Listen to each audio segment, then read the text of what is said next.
All right, well, I guess we'll get started. So thank you guys all for coming.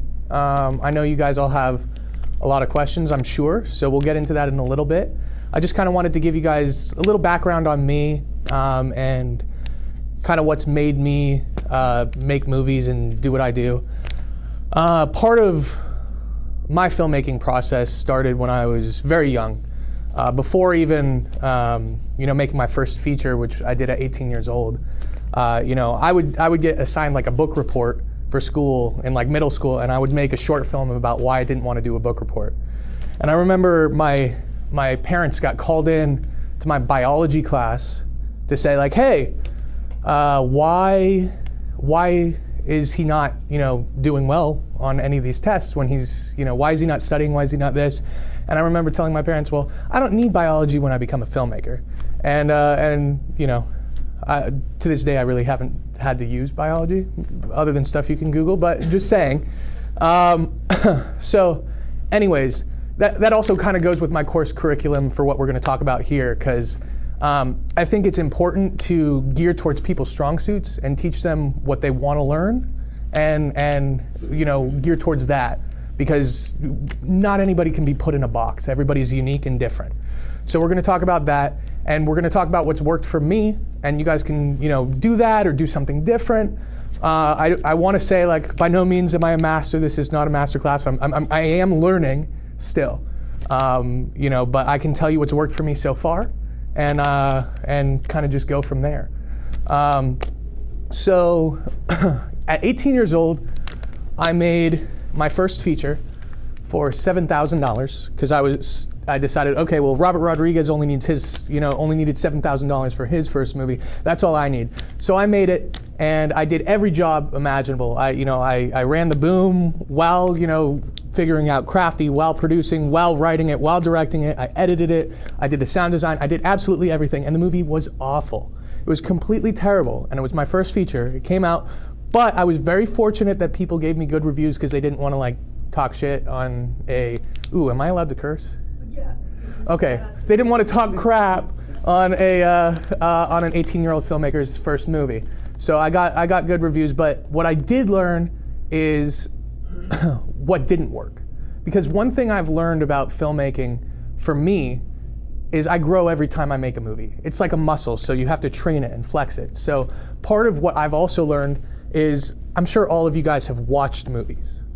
When you watch a movie, it's easy to look at it and go, oh, well, I would have done that, or I would have changed this. Well, look at that for your own movies. Because for my movies, I've learned what I would do differently by watching it and going, oh, I should have done that. Oh, man. And perspective really helps you grow. So when you make your first movie, be it a short film or a feature film, do the best you can, but it doesn't have to be perfect. You can grow from there. Part of what I think is anytime I do a movie, I try new things. I like to experiment. I like to do things that I wouldn't normally do. Like the last feature I just shot, I was really excited about, the last one I directed, because the entire movie was almost one person trapped against the elements in one location. So it was impossible for me to fall into standard coverage. I couldn't fall into a wide shot, over the shoulder, close up, because there's only one person. So I had to find interesting and fragmented ways to cover this person in coverage for the movie that I wouldn't have done on any other movie. So I think it's important to challenge yourself and put yourself out of what you would be comfortable in. It's why I'm doing this action movie next, because you want to be able to figure out how to do something differently than what you would normally do. The other thing is preparedness. Now, I, as a filmmaker, make everything in prep. And it was not always like that. So I wish I had this cheat code in the beginning, because literally it is a cheat code. Everybody says prep, but when I say prep, really do prep. Plan your movie, plan your best case scenario, worst case scenario, everything. Shot list it. And you'd be surprised. I've made tons and tons of movies as a producer, and not everybody shot lists. I've been on tons and tons of sets, and not everybody shot lists. Shot list your movie. Now, mind you, the shot list is going to end up being a wish list, but it'll help you think quickly, because while you have to think on your toes, you can decide between, hey, am I going to cut one of these shots, or am I going to, stay in this coverage, Or am I going to have to do something completely different because the location looks different? Shot list your movie and plan it out. It's important because it helps you pre-visualize how you're going to shoot the scene. And also, when you pre-visualize it, you're writing out the shots. And when you're writing out the shots, you're able to communicate that to your DP, which helps you be able to figure out stuff with your actors more on set. You don't have to be talking to the DP. And I'll tell you, being able to focus on your actors is key, because on a lot of these movies, you will not have a ton of time. So being able to really work the scenes with your actors, give them direction, very, very important. And I know it seems basic, but believe me, when you're in the thick of it and there is crazy stuff going on, it's not basic at all, because you'll be called and you'll say, hey, this was supposed to be a night exterior. Well, we don't have permits to shoot at night, so we have to do this. And a perfect example for me is when I was filming my movie Pernicious. We were shooting it in Thailand.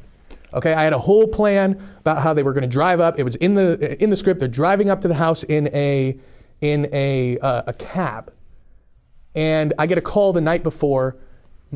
Filming during monsoon season, the entire exterior of the house was so flooded that you would have to wade through water up to your waist to get to the house.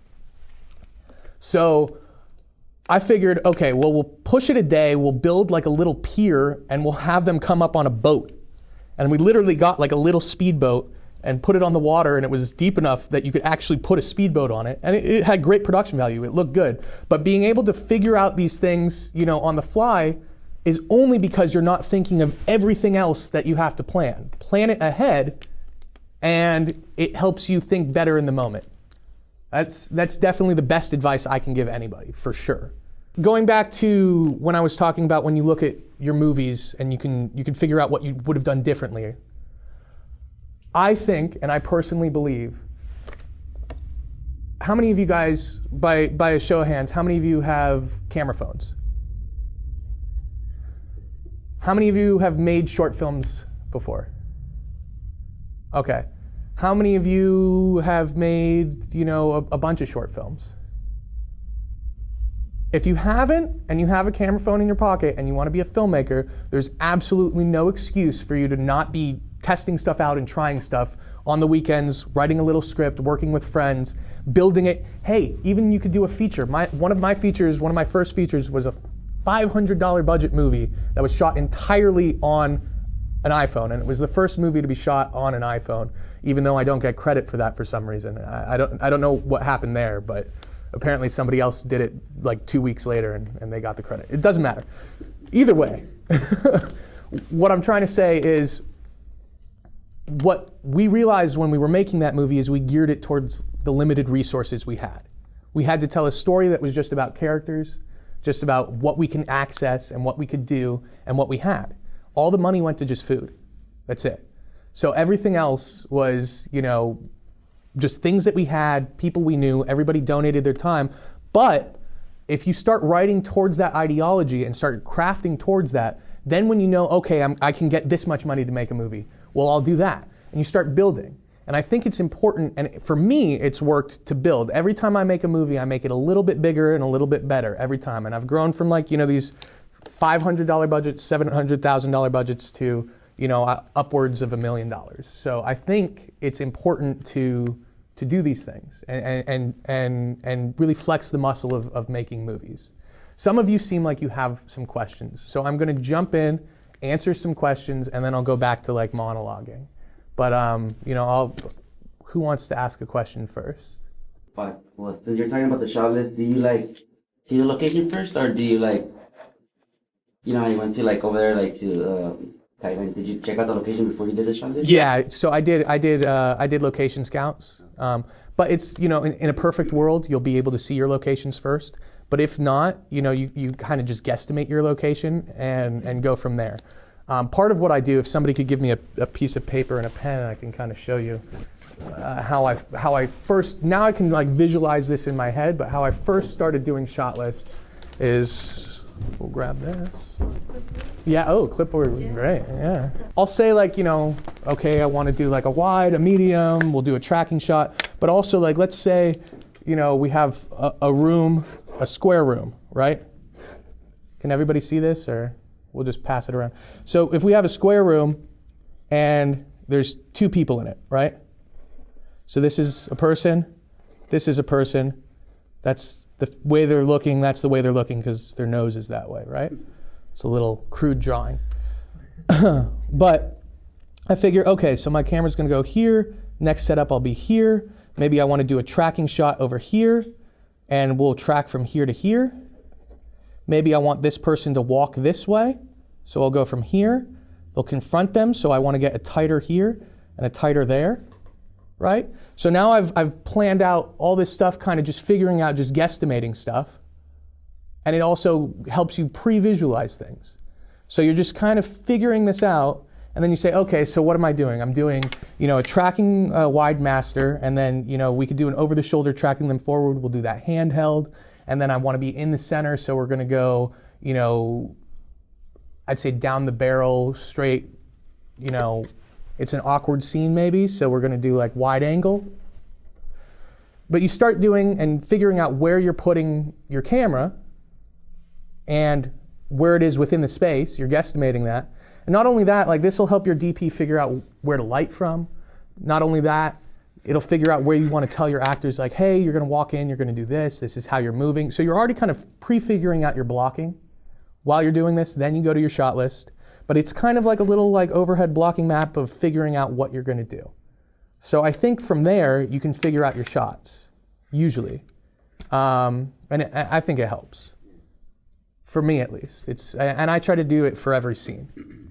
But I think, You usually do like the wide first or the closest first? Like, it really depends. No. It really depends because like you want to do your wide first, but sometimes you'll be in a case where like you have an actor who's like a big name who can only be there like, for a certain amount of time. And like maybe you want to like fire off all their coverage first. And then like, you realize that in the master, if you have them turned the opposite direction, you could just use a body double. So you're like behind them, so you just get somebody who looks like them. So you have to figure out how to plan it. So sometimes you have to be creative. So knowing these things helps. Like for instance, when I was shooting Blood Lake, which was a horror movie I did for Animal Planet, we had Christopher Lloyd for only 2 days. So 90% of the scenes that Christopher Lloyd was in, other than like I think 2 of them, I shot out only his coverage for like a couple days. Then I had to go back and shoot everybody else's stuff. So like I think like it depends on what you have to look at is what are the variables, what are you dealing with, and what are your problems going to be, and then you troubleshoot in pre-production. You troubleshoot for everything prior. And then that's how you can figure out, okay, well, I can't do my master first because he can only be here for X amount of time. So I have to find a way to block it so his back is to me because it'll be easy to figure out how to match, how he looks.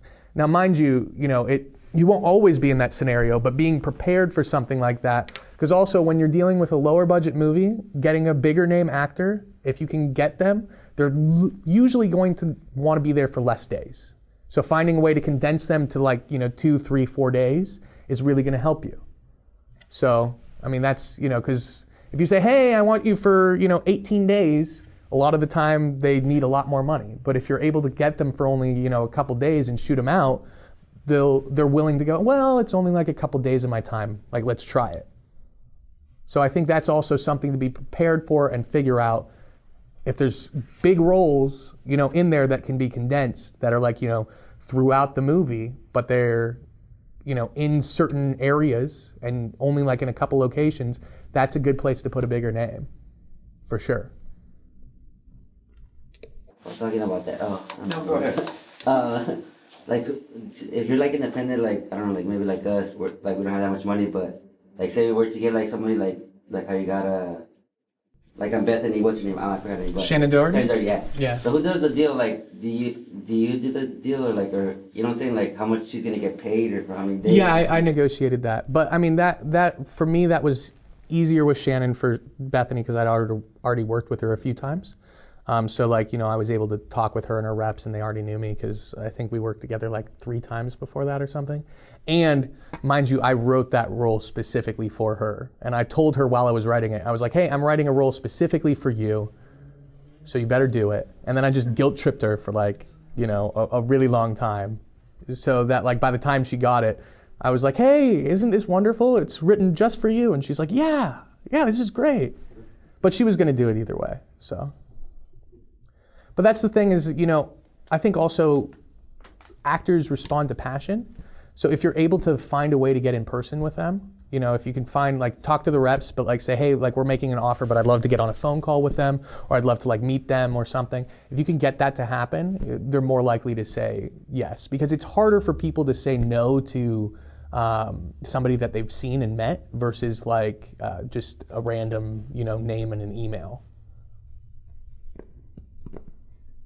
So I love those type of stories, and obviously, at the independent level, where do you think the line between producer and director gets drawn? And I know you're probably stepping on both sides of it, which is awesome. Yeah. So I mean, for me, as a director, I've pretty much produced almost every movie I've directed. Mm-hmm. There's a couple that I didn't, and I totally regret that, because also I feel like certain times the money is not being spent in the right places because you don't know where it's being spent as a director, and you'll just be like, hey, I need this thing. And they'll be like, well, I don't know if you could have it. And it's as a director, while you're producing, I think it's important on a indie level to do that. So you can be like, okay, do I want, an extra day of shooting, or do I want this, this really cool lens package? What matters more to me? And I think, it's important to be able to make those decisions on an indie level. Listen, on a bigger level where you can afford everything, I mean, I'd imagine that, it wouldn't matter. But on an indie level, you want to be able to be involved. And I mean, as a producer, I've produced a lot of movies. What started happening for me is I directed a lot of movies, and I had a bunch of directors start contacting me saying, hey, how are you getting this on the budgets you have? Because they had bigger budgets than me, but they weren't getting the same kind of locations or actors or whatever it was. And so I was like, oh, well, I do this, and this. And they're like, hey, well, can you do that on my movies for me? I was like, yeah, sure. So they would just hire me to work on their films. So I would say producing is probably directing without the fun stuff. It's for me at least. It's like, hey, you gotta acquire all the things, do all the pre-production stuff, and then on set you gotta be really bored and just put out fires. And it's way less thing. What about afterwards? Well, afterwards, yeah. But I mean, it's also way. It's not as directing is more of a it's more of an artistic thing, and people are you get more accolades for that. I don't think as much with producing. But on the flip side of producing, I mind you, I really enjoy it. But I do producing a very different way than I think a lot of people do, because I try to intentionally not get involved with the creative, because if I start turning on that side of my brain, I will start to try and direct.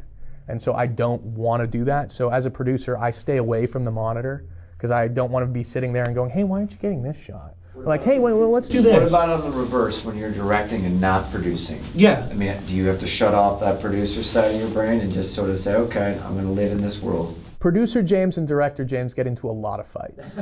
I'll tell you that much. I get into a lot of fights with myself where I'm like, I really need this, but they're like, and then I'm like, but I can't afford it. I feel like when I'm directing and producing, there are moments where I feel kind of like Gollum from Lord of the Rings, where I'm just my process. No, master's good. And I'm going back and forth. It's really, and I could do that better if I really try. Hold on. See, I could do the voice. But so I go back and forth with these warring things in my mind. And I think that it's important to have those fights in your mind and internally.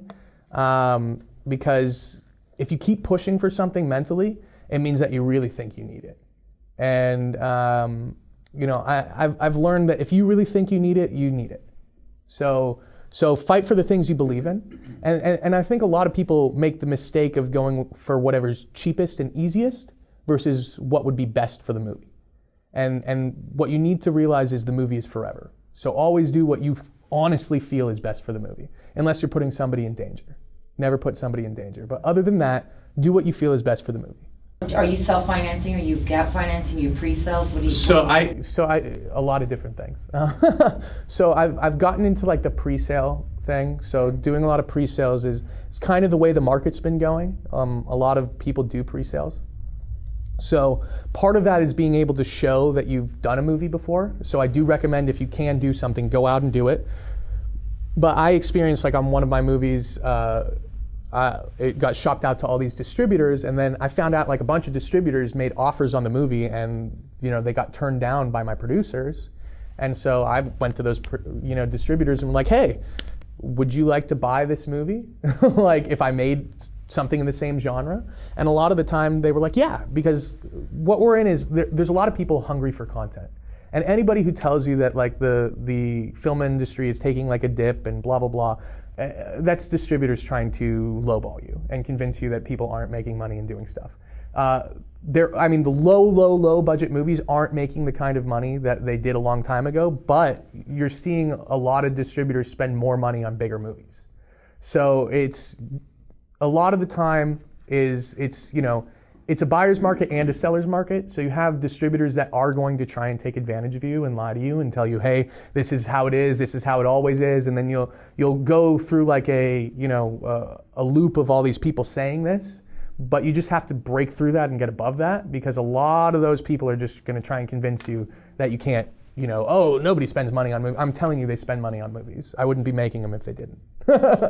So don't let them lie to you about that, for sure. I feel like one of my favorite things right now about filmmaking, because I'm like just breaking out of using my camera for all my scripts mode, and it's like super freeing. Did you get to a point where you went from like that $7,000 budget to like an overwhelming amount, or was it just more freeing and kind of awesome? I mean, for me, it was really interesting because, when I said I did every job on my first film, I really did like every job. So then all of a sudden, like, people would be like moving lights, and I'm like, oh, we have a person for that? People do these things? And so I think I came from why I appreciate my crew so much on my movies is I come from, I feel like they've just taken away like all this different responsibility that I had to do, and I've been able to focus just on the creative more so. So I think it's really important to rely on your crew, treat them well, and also think about this. There are so many brilliant people on set around you at all times, and film is a living, breathing thing. It's a collaborative medium. So you have to remember that, if you are around all these people, if they have an idea, it's okay. If you're directing a movie, it's okay if they have a great idea and you think it works towards your movie, run with it. As a director, you don't always have to be the person who has the best ideas, but you have to be able to recognize good ideas. And if they fit towards your overall vision. So I think that's important. Give people some creative freedom, work with them. It's why, you don't have to micromanage everything, and I think people who are, once you get secure in your position, you won't be afraid to allow people to say, hey, what about this? Like, if you're talking with your DP and you're saying, hey, this is what I was shotlisting, this is what you think. Like, I shotlist with my DP now. I sit down and do the whole thing with the DP because I'm like, all right, these are the shots I'm thinking. And he's like, well, what about if we add this and do this? And it's great. You come up with collaboration, you do different things, and you talk about all this stuff, and you have these conversations. The best thing is to do with your department heads, though, is to have these conversations in prep, so you're not having to like quickly make those decisions on set, but you're going, okay, well, I was thinking like this is what we're going to do with this lighting scheme. What do you think? Okay, great. Well, I was thinking we were going to like have like a bluish hue. Wait, no, we think green would work better. Have these conversations and go back and forth. And once you start to think about it and visualize it, it's okay to take recommendations from other people. And I think it's important to allow yourself to. And I stress this a lot because I have watched a lot of people on many times I've visited sets, watched behind the scenes. People are really insecure about their position and will not allow anybody to chime in at all. And I understand on set it's hard because the problem is if you let one person chime in, the peanut gallery goes and then everybody just has a discussion and you'll lose time. So I suggest have these conversations in advance. And so you're able to, hey, how are you? Good, how are you? I remember you. Yeah, sorry. Didn't mean to segue. Personal question. So how much in post then do you let everybody, like I'm assuming you have a post supervisor that comes in? Or? So sometimes, depending on the budget, if not, I'm the post supervisor.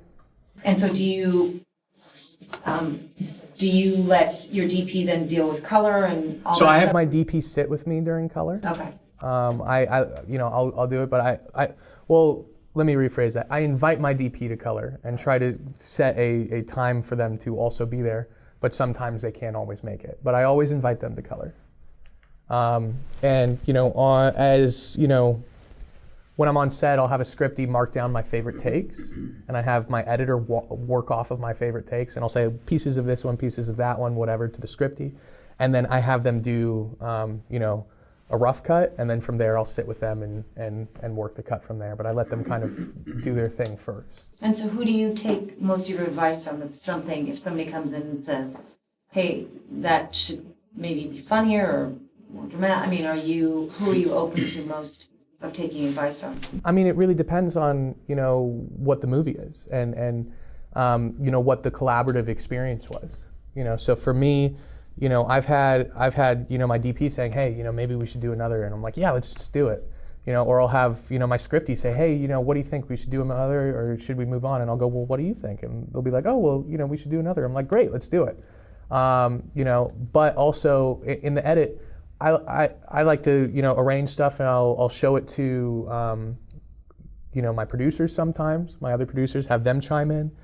Usually, I'll lock my director's cut and then open it up to, my producers. Sometimes I'll take my movie after I've locked, my director's cut, and I'll invite a whole bunch of friends that have no idea anything about the movie. Usually people that have nothing to do with film at all, and I'll show them the movie, and I'll ask them a bunch of questions that I've prepared and say, hey, what did you think of this? Did this work for you? Blah, blah, blah. And I'll also watch them and see, okay, at what point do they start checking their phones? Did one of them just check their phone, or multiple ones? Is there a point where it lags? And I start to look at that. As far as comedy goes, again, I'm not funny, so I don't know. I've done a comedy pilot that it ended up being pretty dark. So I mean, comedy, I definitely tend to defer to the writer. I work with the actors, but a lot of comedy is about timing. So finding a way to have the actors play off of each other. But a lot of that is you want to defer to the writer. Will you change your director's cut based on some of the notes that you get? Yeah, unless I think they're completely horrendous.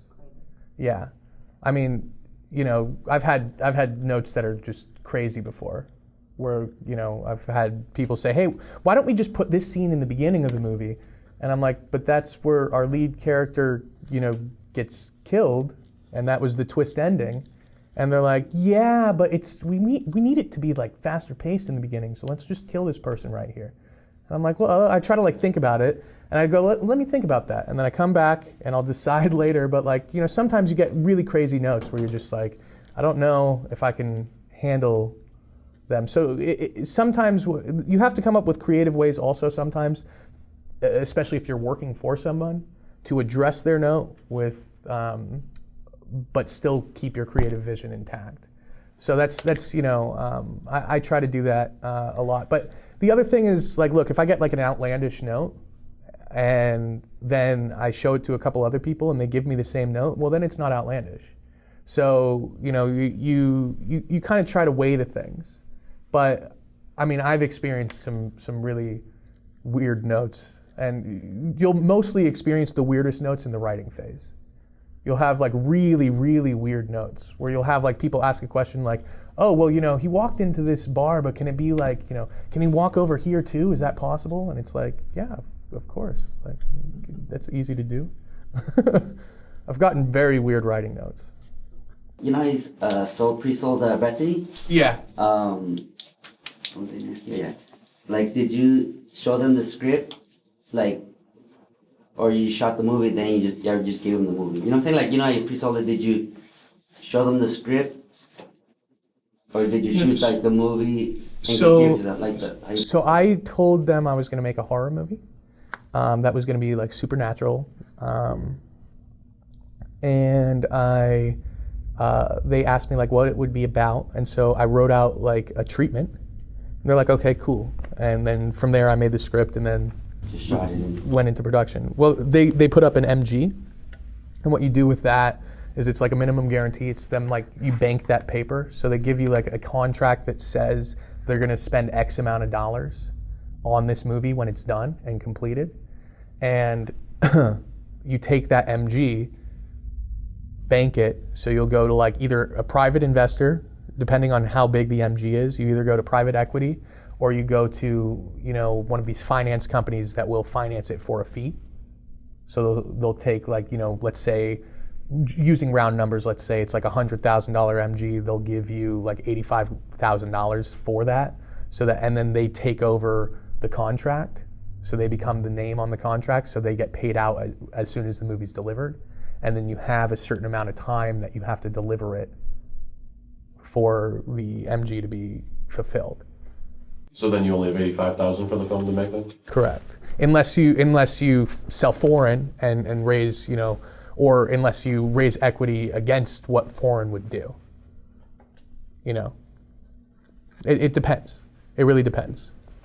It depends on what you're going to do and you know what you believe. So either you know sell the foreign and the domestic and you know use those to make the movie, or what you do is you raise a little bit of money, then sell the domestic, and then you know make it for that. And so you kind of play both of them together. There's different combinations depending on what kind of movie you're making and what your budget range is.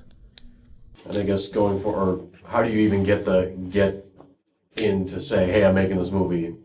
How do you get meetings or networking, getting in there, getting? I mean, a lot of that is being able to show that you've done stuff. So it's one of these chicken and the egg things. So that's why I keep saying like, try and do something or get somebody involved that's done stuff, but try and do something that's kind of, you know, geared towards what you can afford and then go from there. Because if you can show them something and say, hey, this is what we've done, this is what it looks like, I can do something similar to this, and we're looking at getting like this talent, and this talent, and try and get them to agree to, you know, like 30 different cast names, and you know, you'll be like, I'll get like 2 of these people. And so that way, like you have 30 people to work off of, you know, or like 40 people to like try and get to fulfill what they want. Given that you're in the dependent filmmaking world, do you often work with casting directors, and do you feel that's a worthy investment? I have worked with casting directors before. I like casting directors, but as a producer, a lot of the times I have to be my own casting director because you're going after the cast that fulfills, you know, what the distributor wants. And so you have to do that and lock that in first. And a lot of the time, you know, when you're doing that, you have to give these roles to them, so you end up with not a lot of roles left.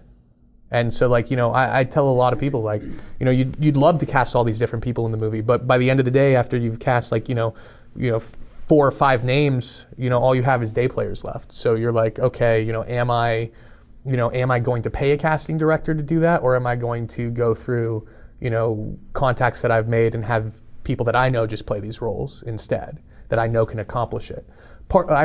I'm different than a lot of people in the sense that like, you know, I watch people's movies and decide off of performances that I've seen, can they pull off something in my movie or not? Versus like, I don't think somebody coming into a room is going to tell me whether or not they can act, because somebody can either spend a lot of time preparing for one single scene and do a really good job with that, but do a horrible job on set, or somebody could not have time to prepare, bomb it in the room, and do an amazing job on set. And I've experienced both. So I tend to just try and watch what they've done in films and go from there. Question, since I don't know if many of these people may not have the connections you have, if you are coming into this kind of green and cold, does it make sense to get a casting director who could cut their way to talent in terms of access? Yeah, that would make sense. I mean, it would make sense for sure, in terms of access, for sure. I think, you know, let's say you don't have any relationships at an agency. I would personally try at first to, you know, call into an agency. Because if you're financed and you're actually making the movie and the script is good, you know, nobody's going to turn you away. They'll ask for a proof of financing, but nobody's going to turn you away if you actually have a movie. You know, they'll at least hear you out. And, you know, mind you, that doesn't mean that you're going to get, you know, you're not going to come in and get like, you know, I don't know, like Nicole Kidman or something like that. But you will have access to people on their roster someone at least, and they're going to try and pitch you people depending on your budget range and stuff like that. That'll happen regardless, I think, if you're able to prove that you're financed and they like the script. I don't know if I missed it or not, but did you talk about writing at all? I have not talked about writing yet. A little bit, actually, just notes, but. You talked about the process of the editing process and the people that Yeah. see what you're doing. When the scripts come in, are they in a bubble? Are they in a vacuum? Or do you have a group clan of people that you know when you're close or ready, or? It really depends, because it depends on the situation. Because for me, I've had times where I've been hired to write a script, and sometimes, one of the times, and I'm not going to say when, but I was hired to write a feature script, and they're like, "Hey, can you turn it in on Monday?" And I'm like, "It's Friday," and they're like, "Oh yeah, that's good." So, and I'm like, "I can't do that," and they're like, "Okay." I'm like, "I need way more time." They're like, "Okay, so Tuesday then?" I was like, "Okay." So, if you're like that, you literally are in a vacuum. I don't suggest doing that, but for me, what works writing, I think the biggest thing when I talk to any writer is they are afraid of the blank page. So for me, I just word vomit onto the page. I just put a whole bunch of stuff on the page. I don't think about it. I just throw it on there. And then it's easy to rewrite from there, because you go, "Oh, well, this doesn't make sense." Oh, it's like, so you start changing stuff and you start trying to give, people different voices and different, make them sound unique and start to shape it from there. But I think just kind of vomiting it onto the page is important. I also, I'll come up with, a beat sheet before that, and kind of like come up with all the beats throughout the whole movie. So I'm like, okay, scene where this happens, scene where he goes to here, scene where this happens, scene where they have a conversation about this. So like kind of break it out like that, then do like a treatment, and then go to script. But once I'm at script, I just like to word vomit onto the page and then clean it up from there. And then once I get the script to a place where I'm not completely terrified about it, I will show it to a couple friends that I trust that write scripts, and have them kind of give me notes. And on the flip side, I offer that same to them, because that's the only reason why they would do it for me. So mind you, like if you have people you trust, do the same for them that you would ask them to do for you. I also found that I don't like to work in a vacuum at all. I need to be able to bounce ideas off of people, because sometimes hearing it and seeing how they react and then going from there really helps me figure stuff out. So I actually like to work with a writing partner. I used to write my scripts by myself, but I like to work with a writing partner, because I think talking it out and going through this and going, "Hey, well this and what about that," and just having that like conversation helps me flesh it out more than just like going, "Oh, what am I going to do here?" Oh, because like a lot of people experience writer's block, but I think if you have somebody who can push you back and forth, I think that really helps. Also, setting up deadlines is really important. Even if you don't have one, creating some like deadline or finding a situation where a deadline can be created will help you actually finish the script.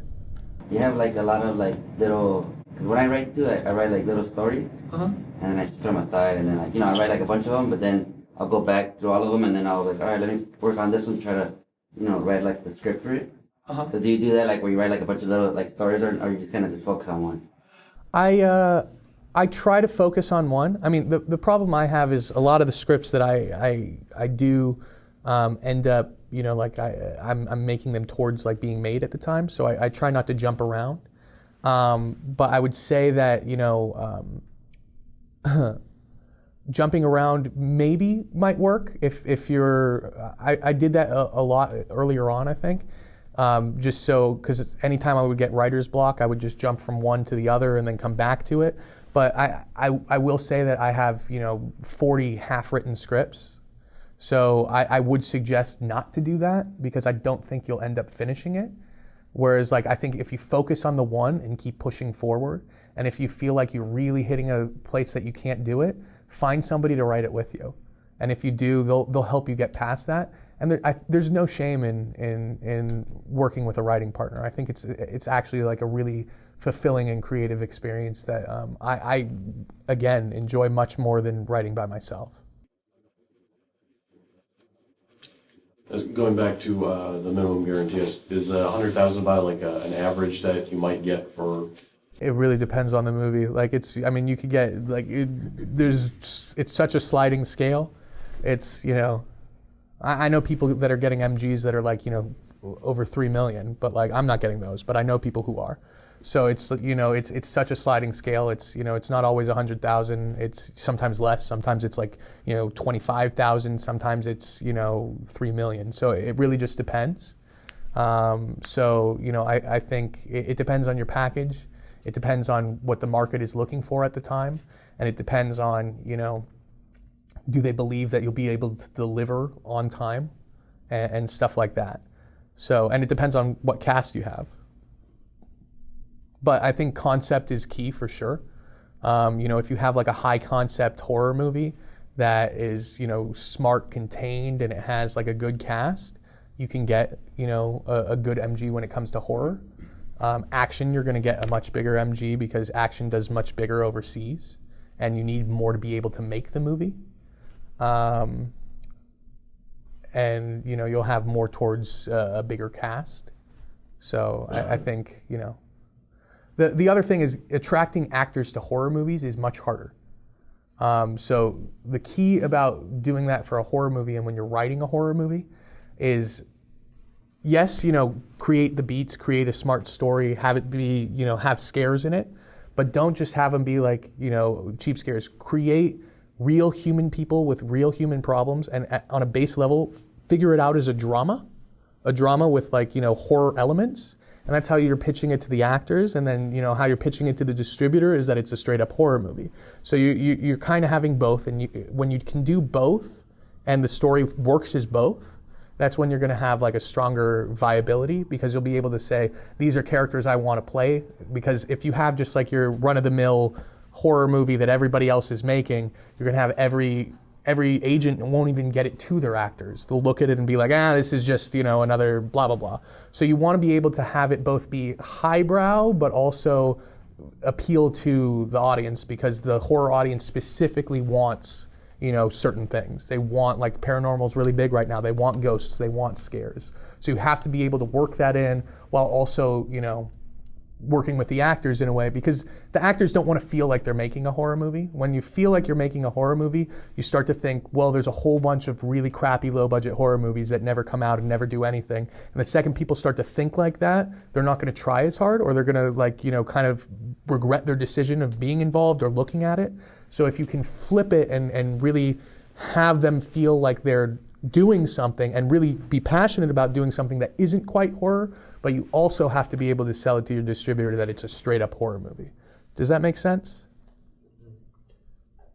Can I ask you a question about that then? Because we get these calls going, hey, do you have this, do you have that, do you have the horror film, we're looking for the next Get Out. And I'm always like, Get Out is not a horror film. In my opinion, Yeah. It was more of a thriller. And so it's an interesting thing when you start to deal with some of these companies that are like, well, this is what we're looking for.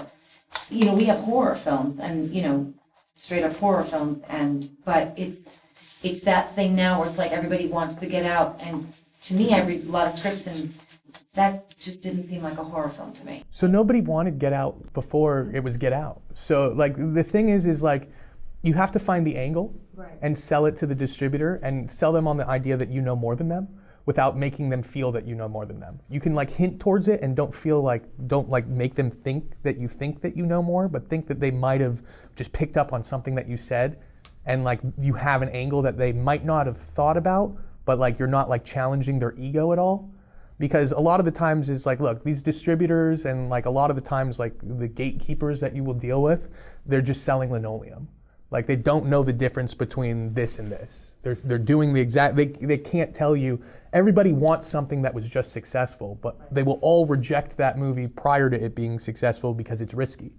So they don't think that they know. They just go, oh, well, this works because it's this person and this person, and it's, a car blows up. Let's do that.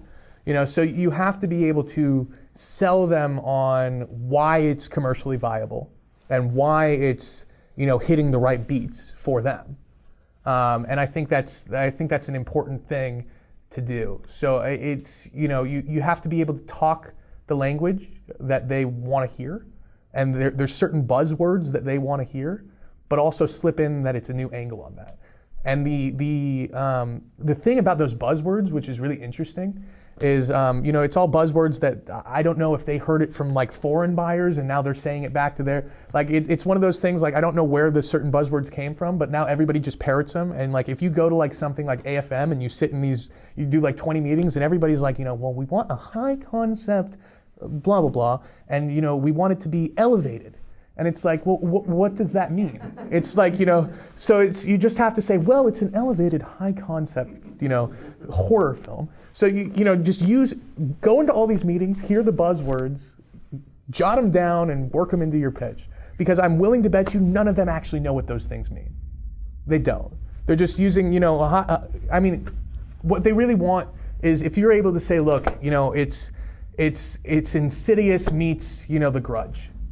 They're like, oh, well, those are two movies that did really well. Oh, yeah, this is great.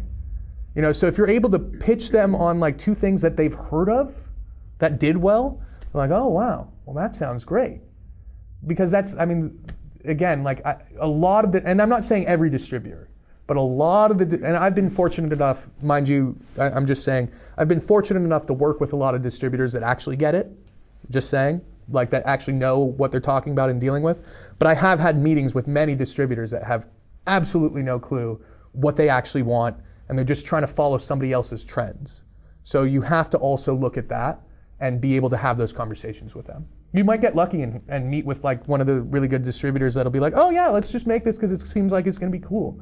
But And are you bringing in a budget? Are you bringing in a budget with that right away? With what? Well, like if you go and you say to somebody, okay, I've got this movie, we can do a budget. We've already done a budget. It's like 1.5 million.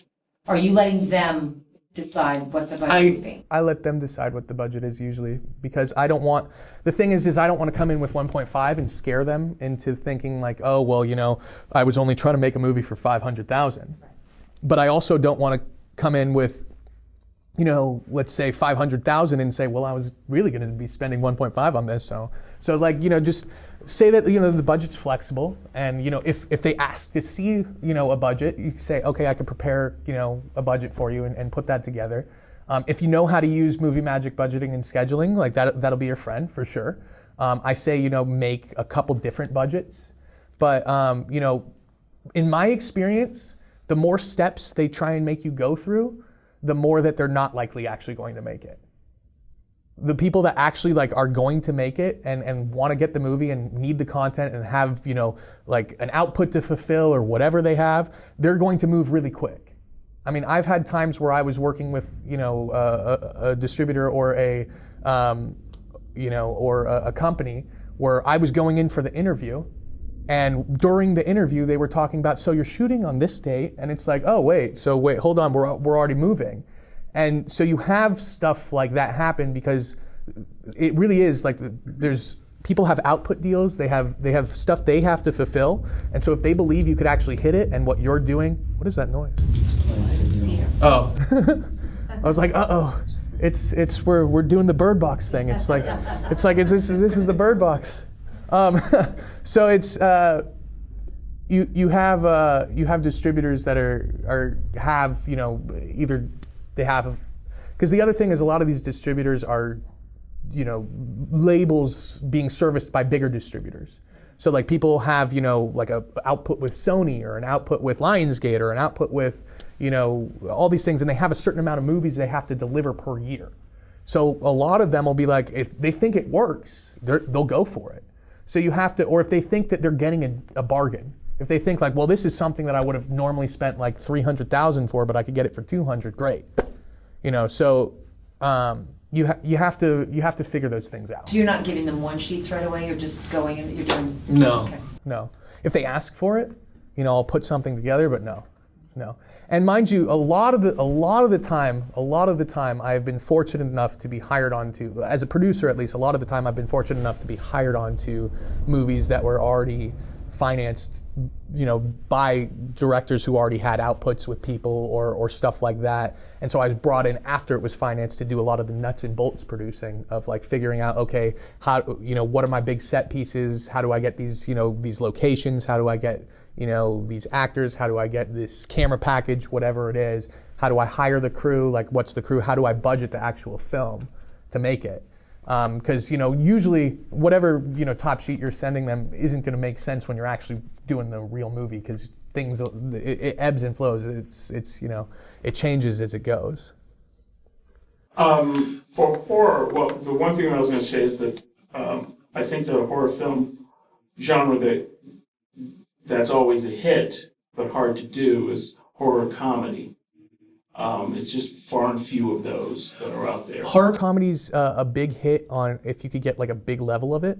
The problem with anything comedy based is from at least what distributors feel, is audiences don't respond to people they don't already find funny. So you have to be able to get people you already find funny in the movie, like people that everybody's like, oh, Seth Rogen's hilarious. If you could get like people like that in your movie, they'll go for it. But if it's if you're dealing with people that aren't typically known as widely known as comedians or whatever, it's going to be harder. And anything that's mixing genres usually scares people on the distributor end, because they, as I said, like it's linoleum sometimes. So like in their mind, they don't see the difference. They don't understand what genre it is. They're like, but what is it? Is it a horror movie or is it a comedy? They can't understand. They'll be like, why is it funny here? I'm not kidding. I've experienced it. So it's like, you have, they feel like audiences won't respond. So I think the important thing is you have to think how your base audience is going to react and then go from there. But I think, horror comedy, I love horror comedies. I mean, I think Shaun of the Dead's great. Tucker and Dale versus Evil is awesome. But, you have to have people that people already find funny, or, in that instance, they just, Shaun of the Dead just, hit wildfire. Yeah. So, but the question I was going to get to is, for horror, as far as low budget, ideally when Saw came out, the self-contained horror, to me, was the king of low budget. It was great. But what are things, story-wise, that you should be aware of that would kick up your budget hugely for horror? Story-wise, having big set pieces. The bigger the movie feels. So the CGI is not... I wouldn't say, the problem is on an indie level, if you rely too heavily on CGI, it's going to look too much like a Sci-Fi Channel movie. And I'm not trying to diss sci-fi at all. They do their thing and it's awesome. But your distributors are going to think like that. Because unless you have, listen, if you know the top CGI team and they're doing all the Marvel movies and they're willing to work with you and help you out, then great. But I think having big set pieces somebody who has a really giant, wooded ranch in the middle of nowhere that it's just really awesome and it's going to look amazing on camera and has a lot of texture on the walls inside of it, and it's all wood and it's dilapidated and something. Write something that fits that, because you're going to be able to have really big looking shots and that looks like money. So when they see your trailer and you show them the pictures of this place, they'll be like, oh wow, this looks like you spent a lot of money. So you have to find things that other people aren't getting, that are bigger set pieces that look like something nobody else has. Finding a way to make it look bigger. The bigger the movie looks, the more interested that they're going to be.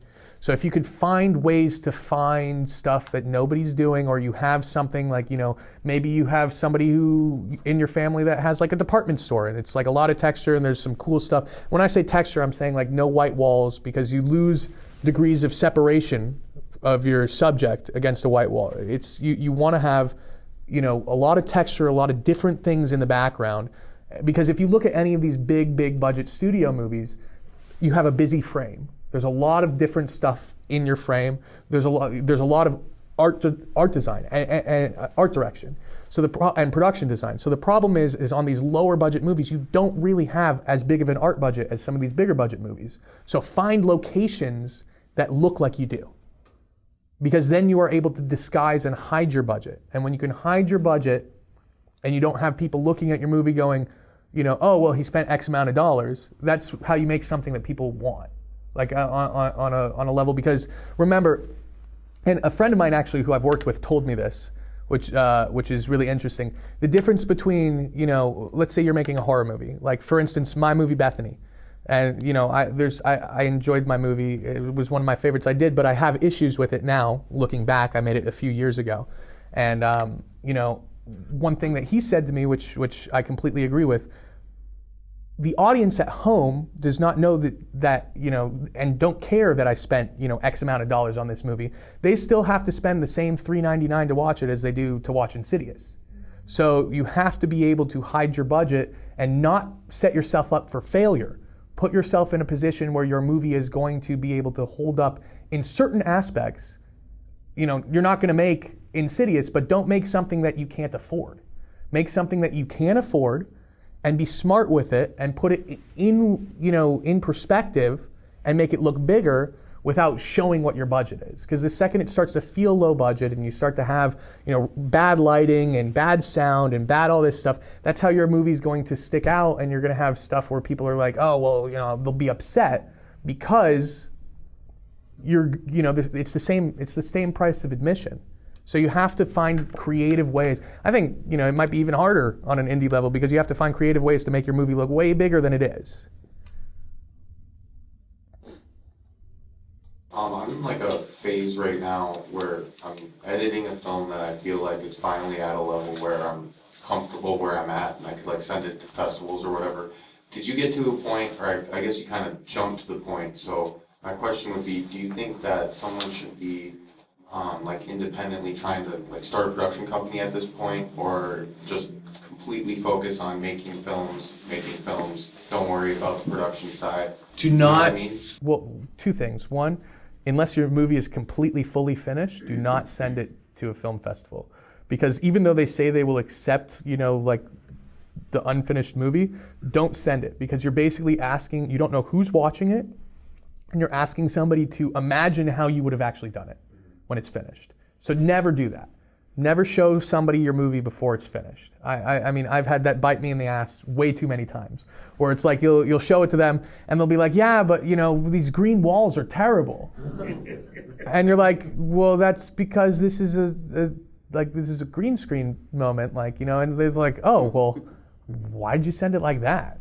And it's like, it's amazing, and you guys will all experience it when you show your edit to people to get notes, and you can preface it in the beginning and say, hey, please, it's not color corrected, the sound is not done, please only give comments on story and character, nothing about sound or color. And you'll have people go, so what are you going to do about the sound? It doesn't sound really good in this part. And you're like, nothing about the sound. But doesn't that explain the conundrum that film is? It's such a multi-layered cake that, you just don't eat one part of the layer of the cake. You just sort of take a bite. And the sound, the lighting, the script, the acting, all of that comes together. And so I totally get what you're saying. Yeah. Just if I can back up half a step, what you were saying about, make the movies you can afford. I call that sort of know your boundaries. Yeah. Know where your target is and just stay in your lane. And it's like, okay, this is what this movie's gonna be. And I think if you can articulate that in a pitch meeting, and people understand that you're not trying to overreach, that you're going after a very specific target, and if you can articulate that well enough and they understand, yes, that I can make money in this precise zone, that's where you get these small movies that actually turn a big budget. Yeah, I definitely agree. And when I said earlier, not setting yourself up for failure, if you only have $200,000, don't make a war movie, for God's sakes. You'll see people that'll be like, oh yeah, well, now you're going up against stuff like Saving Private Ryan. And so you're going to be compared to that. So they're going to say, oh, well, where are the 500,000 extras on the beach? Well, exaggeration. But where are all the bomber jets and all this stuff? So you don't do stuff that sets yourself up for failure. The second you start flagging things going, hey, look, I don't have the money to actually make this movie, is the second you actually will have people going, well, this is crap. And you don't want people to do that because that's the reaction. And it sucks that that's the reaction. They won't see, oh, well, you had all these other cool elements. They will just see what's missing. So do not set yourself up for failure. Just don't do it. It's a horrible thing, and believe me when I say set yourself up for failure, it really will set yourself up for failure if you do stuff like that. Because it will never measure up to the other movies that it's supposed to measure up to. So I think being successful in doing this is setting yourself up for, not setting yourself up for failure. The other thing that I've, learned as well is, and now I'm being honest with you guys and obviously being filmed saying stuff, but don't tell people your budgets. Because, I had a very long stint of being stuck doing, $150,000 movies because I kept saying, I kept thinking I'd go into a meeting when I was being hired for a movie saying like, hey, and I made this movie for $150,000 and it looks great. And they'd look at it and be like, oh yeah, this is great. And then they'd go, well, you do great with $150,000, so let's give you $150,000. And it's like, oh, well, crap. 55. Yeah. Yeah, so it's like, it's you get stuck. So do not tell them, just say under $1 million. Don't tell them the budget, because also, it's especially if you're trying to sell it to a distributor that hasn't bought it yet, like, and you've already finished the movie, don't tell them the budget, because the second you do, they're going to be like, oh, well, I can pay way less. So just don't talk about your budgets.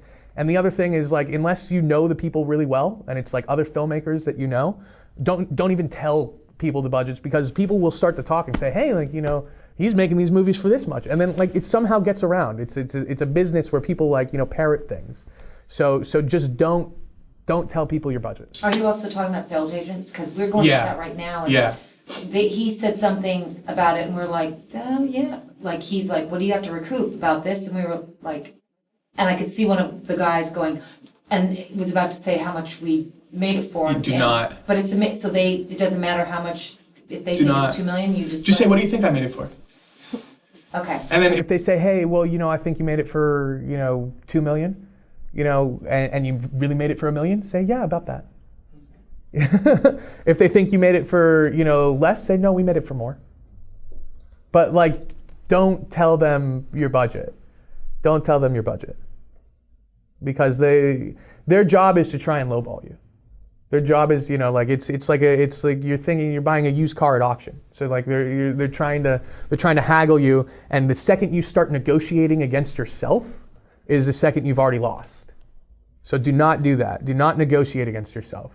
So going into the horror thing, because that's kind of it's interesting now jumping into that genre, because we've done some other stuff that's like they call it the straight. Now trying to get people say it's a lot easier to get horror films distributed. It's a lot, and I'm not saying this in a negative way, but this is what we're hearing, is that we have a couple of movies out there right now that some people are getting ready to make. That one's a comedy horror, but we sold it as Mean Girls Meet Friday the 13th. So it was, you know what I mean? So they understood that.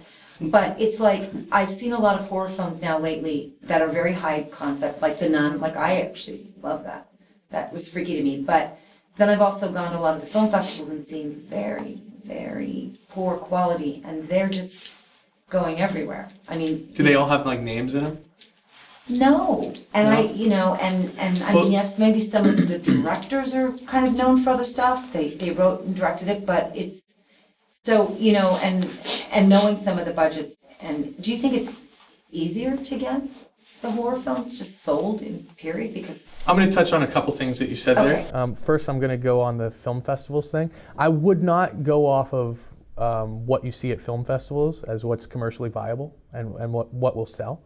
Unless it's like a Sundance, because Sundance, like, those are or like TIFF or anything. But beyond that, like all these other film festivals, and I'm not trying to knock on any of them. I think it's cool to get exposure and stuff, but it's a lot about who you know, not how good the movie is.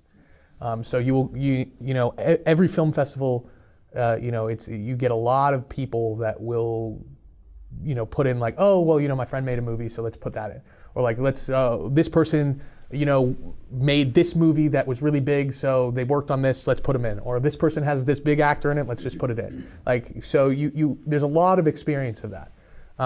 So I think there's like a trap of that as well. And just because the tricky thing about horror is like, you might have a bunch of horror movies that get really, really talked about, and like, because they seem like really crazy and this and that, but that's not like actually what is selling the most of the horror movies. What actually has the most DVD sales or rentals or the biggest buys from Netflix and stuff like that. You have to look at, what the most exposed movies are. What when you go to, Walmart or Best Buy is on the store shelves? What is, and what has the most copies on the store shelves? Like the biggest, spread at a Best Buy or a Walmart or a whatever. What is the most out there? Because that's what's getting the bigger distribution. You might see, some of these smaller movies, in different places, but if they're not getting to like a Netflix or like a Hulu, it doesn't really mean that they're doing that big. So I think it's important to know that. Yeah, I think, because, there's a lot of smaller distributors within horror that will pick up horror movies, but, it doesn't mean that they're doing numbers. So I think it's important to know, for sure. And is it true that you were talking about this early only because now that we're in pre-production of this thing, and we're going out to actors now, that's fascinating that you just said that about laughing at people that you think are funny, because some of the people that our casting director is going out to, I don't necessarily think they're funny, they're just really high on the Instagram meter or this kind of thing, because this is what we keep getting from some of these things. If I hear that one more time, well, their numbers are, they've got this many followers. And Okay, like, just so you know, is that what your casting director is saying or your distributor? People that are, our distributor likes, we give them a list, or we have a list of people, and they go, we like this, and this girl because she's this, and it's just, and even for horror, which I didn't. Definitely give your distributor what they want if they want something, because you don't want them to ever be able to point to something and say, well, I wanted you to do this and you didn't do it, and that's why the movie didn't do well. So like, But again, they're not so funny, these people that are. But the interesting thing is like, I mean, the Instagram numbers and Twitter numbers, like that stuff doesn't do anything. It doesn't do anything because, people around the country aren't only looking at Twitter and Instagram. People going into stores that are still buying stuff. And mind you, like, anybody who tells you that DVD and Blu-ray is not selling anymore, they're lying to you. It really is. So like, VOD is still selling. People rent stuff. So if they're looking at a comedy, and they're going to want to watch somebody that they recognize. So, unless you're gearing, let's say Instagram, unless you're gearing towards, that's a very small demo, that's a younger demographic, it's not good to go for that. You might want to throw that in there. Right. Like you might want to throw a person in there, but you're going to want to stack them with, commercially viable people as well. That way you're hitting each demographic. Okay. Yeah, no, it's just. Does that make sense? That makes absolute. I just figured that horror. So like maybe if you want to bring in some younger people, sure. The thing about horror is all concept based. If you have a really cool concept, and your distributor's happy with, the budget range and they're already financing it and you have a cool concept, you're going to do okay. But the hook, you have to have a cool hook and a cool concept. And like if that reads and that plays, it's going to be cool. But and the cool box art works as well. But the one thing you really want to focus on though is, I think, you want to be able to separate from the pack. And how you separate from it is you have, a good cast, and having a good cast of people that will be recognized. And so like, people want to watch people they know. So finding that, and even if they don't have giant roles, finding those people and putting them in the movie works. And on the box. And hitting each demographic. So yeah, maybe throw in an Instagram person if you're trying to get like, teenagers to watch the movie. But also you're gonna want, stuff like that other people would know. Think about, who else is known by everybody. And the best way to do it and to figure that out really is don't go, well, I know this person. Because you work in film, you might know all these names, Ask people who don't work in film, like, hey, have you heard of this person and this person and this person? And see how they respond. Ask a bunch of people and say, hey, which of these 3 actors do you like? And just ask, because then, like, you'll be surprised at how many people have no clue who those people are. Or like, a couple of them aren't. So start to do that game, and I think it'll help you. But the distributor probably gave you a list, because they've ranked people on a list, and they're like, these are our A names and B names, C names, right? So, Some of the A names are always ridiculous too, right? It's like, hey, let me get somebody that's completely unreasonable. Like, hey, we want Brad Pitt. And it's like, oh yeah, well, if we could get Brad Pitt, like, you know, why would we be doing it on a very low budget level? We'd we'd be doing this on like a much higher budget level. Like it's like, so yeah. Fascinating. I just thought it was different with the horror. I didn't realize that it was so much about a name still. Well, it's not so much about a name. Like, you can get your horror movie done with a concept, but I think the name is what's going to separate you from the pack, you know, because like having the names will separate you from the pack versus just being like a run-of-the-mill horror movie. And what you want to do is, you know, what is going to make somebody click on your movie when they're scrolling down on VOD over somebody else's? Because are they actually going to watch your trailer, or are they just going to see the box, you know? Are they walking in the store shelf? Are they just going to see the box and they see a name they recognize? You have to be able to separate and set yourself up in the best way possible. I call that the 3-second sell. You have 3 seconds to tell everybody, to show everybody, not even tell them, show them what this movie is about. Yeah, I've heard that many times from distributors. They say If you that can't do it in exact 3 thing. seconds, they're moving on. Yeah, they say that exact thing. I actually had a distributor that changed the title of one of my movies because they said it didn't explain what the movie was, and so you know, and it's there's true. something to be said about that, Yeah. because you know there is the art side of filmmaking, and then there is the business side. And The problem is you know, as a creative, you want to only focus on the art, but film is where, you know, commerce meets art. So you have to think of both sides of it, and you have to be amenable to both sides, because you have to be able to think of the commerce, because if you don't think of the commerce, you're probably going to have a hard time being able to get stuff off the ground, or you know, doing them multiple times. You know, so it's important to think of the commerce and to think of how the movie is going to do and how people outside of the movie that you're making will feel about the movie. So think about that for sure. I think it's important.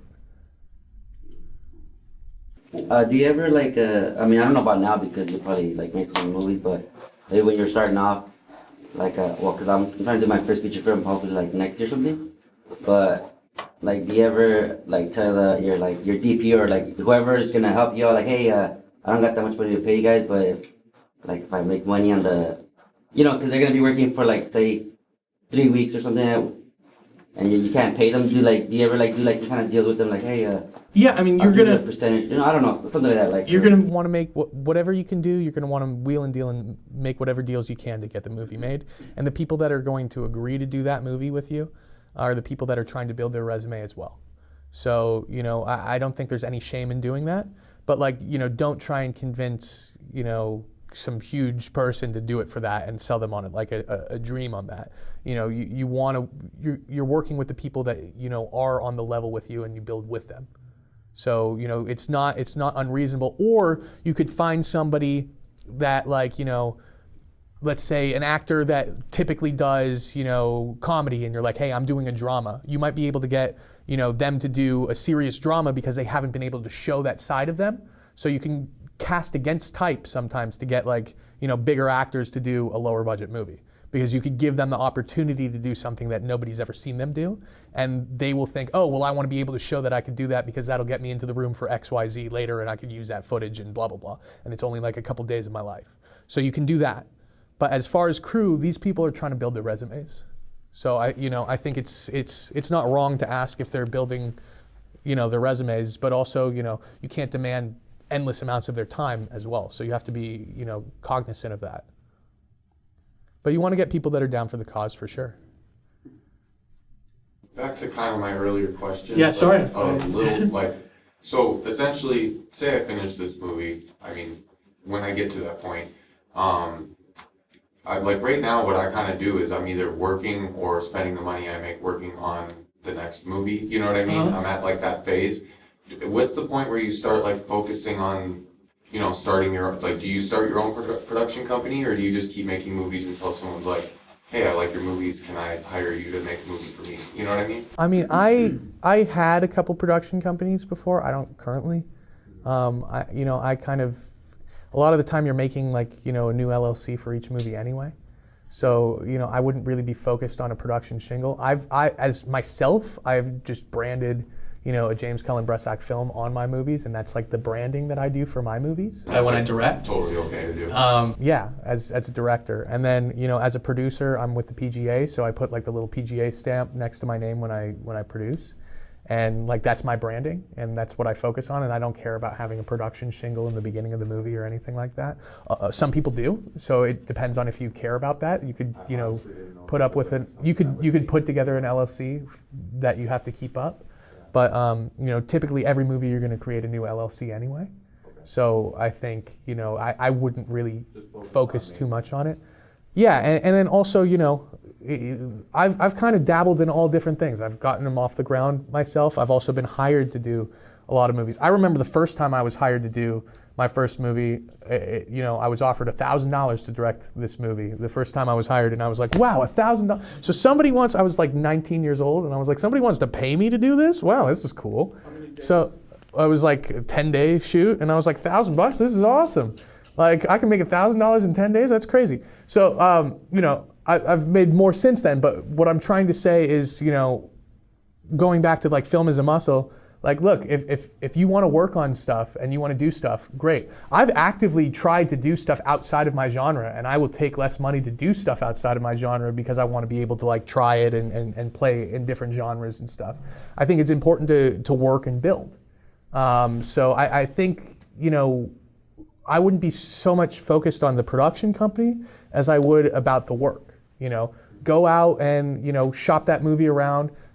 Try and get a job. The other thing is try and get a job on somebody else's movie as a director after you've directed, because working for somebody is very different than working for yourself.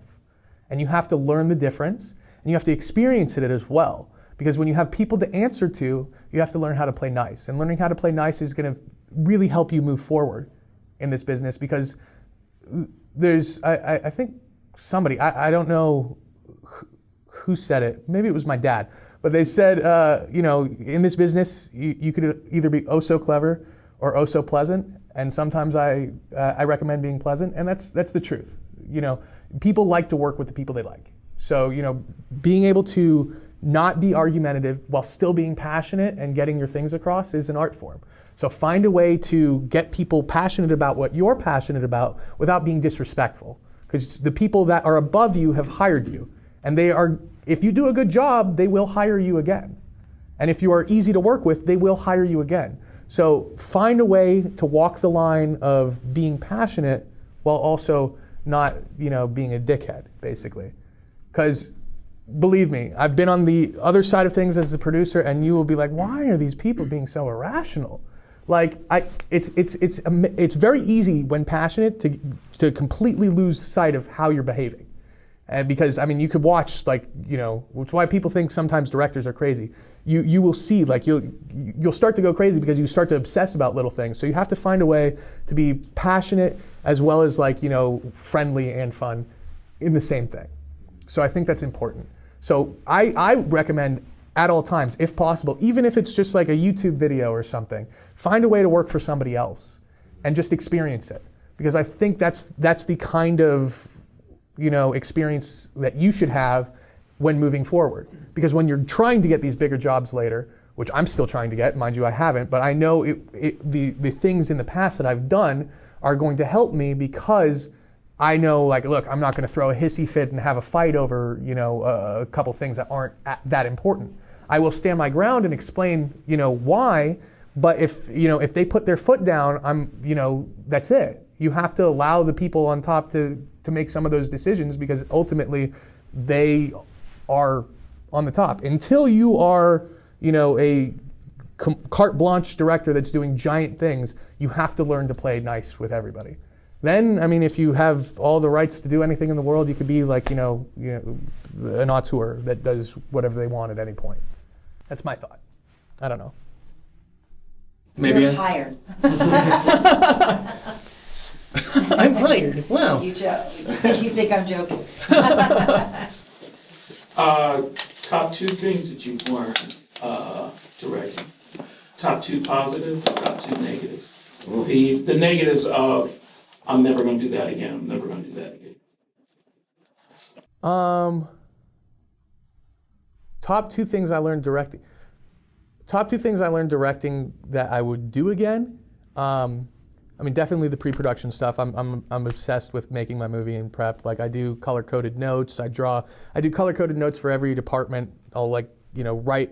I pre-direct the movie in the script. I write all these notes, and then I'll sit with my department heads and go through and point out all the things I talked about, so that we could actually be on the same page and talk about that. So everything is figured out. I think that is, I don't know how I could ever made a movie without it. So I think that's number 1. Number 2 for me is, I think being collaborative. As a director, being collaborative, because I remember my first couple movies, I was the director. I would be damned if somebody was going to tell me what to do, because it's like, what, I'm the director. Why do you care? And then realizing like, oh, well, no, everybody's here for the same goal, to make a movie. I'm going to be collaborative with my department heads and realizing like they're just trying to do their jobs too. And collaborating with actors is one of the best experiences I've ever had.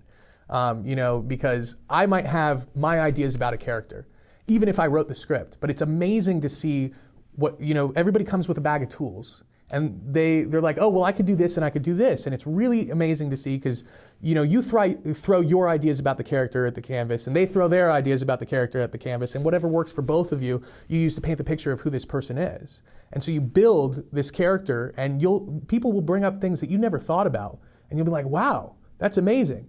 And you'll have a moment where I had a moment in one of my movies where Shannon Doherty had this long speech about like why she was upset that with her daughter, because she saw all her hopes and dreams were being thrown away, and she was she saw herself in her daughter, and like although she was aging, her daughter was so beautiful, so she was also jealous.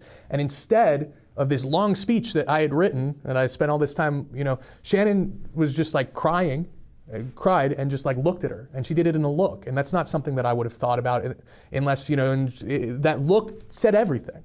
So I think there's moments where you have that, and I think being collaborative and doing that, it's great, because you see things that you don't always think about.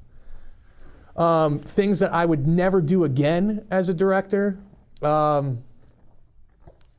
I will never, ever work with a DP that I have not spent time with prior to filming the movie. Because the difference between being collaborative and having somebody who literally just thinks they know better than you and will not have a conversation is a horrible experience. Where you're like, hey, I want to set up for this shot, and they're like, nah, we're going to do this shot.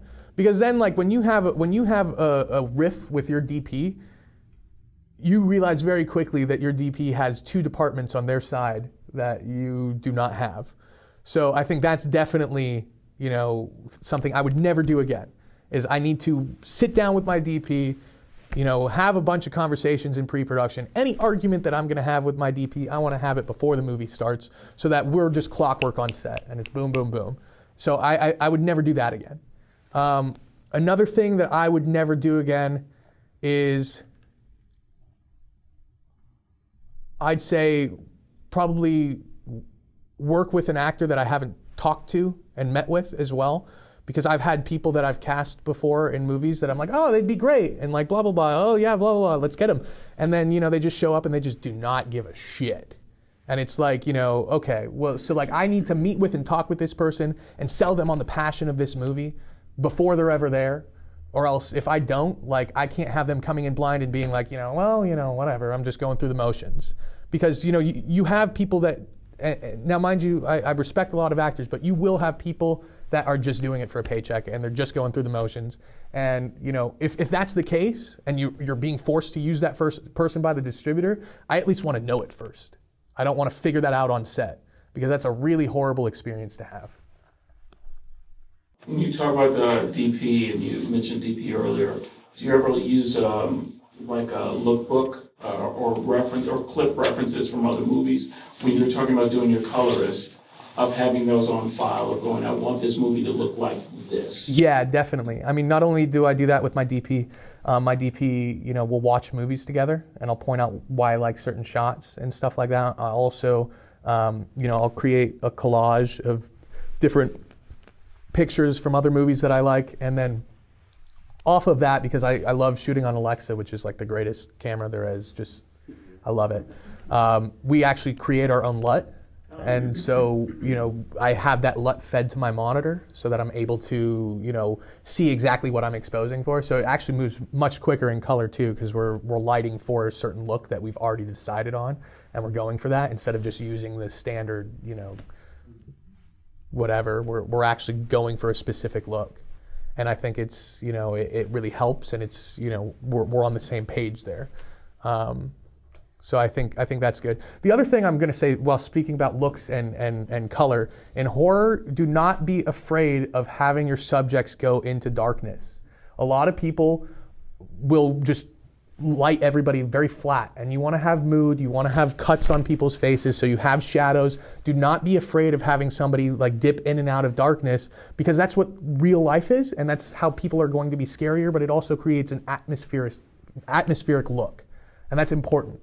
That's important because you don't want to just look like a TV movie. You want to, separate from the pack. So you want to have something that looks more artistically driven, and although you are selling a horror movie, if you're making something that feels like, a dark fantasy or a family drama or like look at Hereditary. Even though Hereditary is a horror movie, it is at a core level a family drama, and that when they were making that movie, the director had to be talking about how it's a family drama and it's a this and it's this. Even though you're making a horror movie, you are gearing towards real palpable human things, and that's important.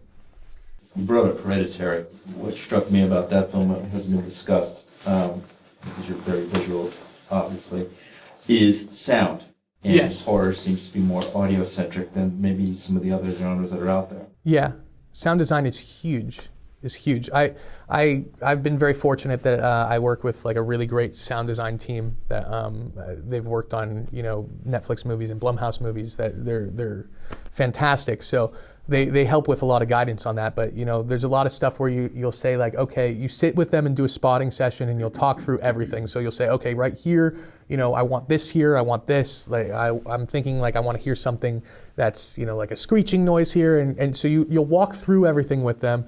Then you'll do a review session and try and work it from there. But it's important to develop what you want to hear and talk with them and articulate that. So I think for me, what I do is, even though like I'm not a genius with that kind of stuff, I collect a whole bunch of sound effects online and put in like temp sound effects throughout my entire edit, so that like I have stuff. So I'm like, okay, these are the moments where I want to hear stuff, and I want you to fill in past this, but these are the most important things, and I want to do your own version of this and this. So it's important to be able to do that. And the thing about making a movie is communication. So if it's something like sound, or if it's something like music, and like let's say you don't know a lot about music, you didn't go to like music academy or whatever, find ways to articulate it without knowing per se like, okay, I don't want like a minor chord here. Like if you're not talking about that, find ways to articulate it by going, okay, well I want it to be scary and I want it to sound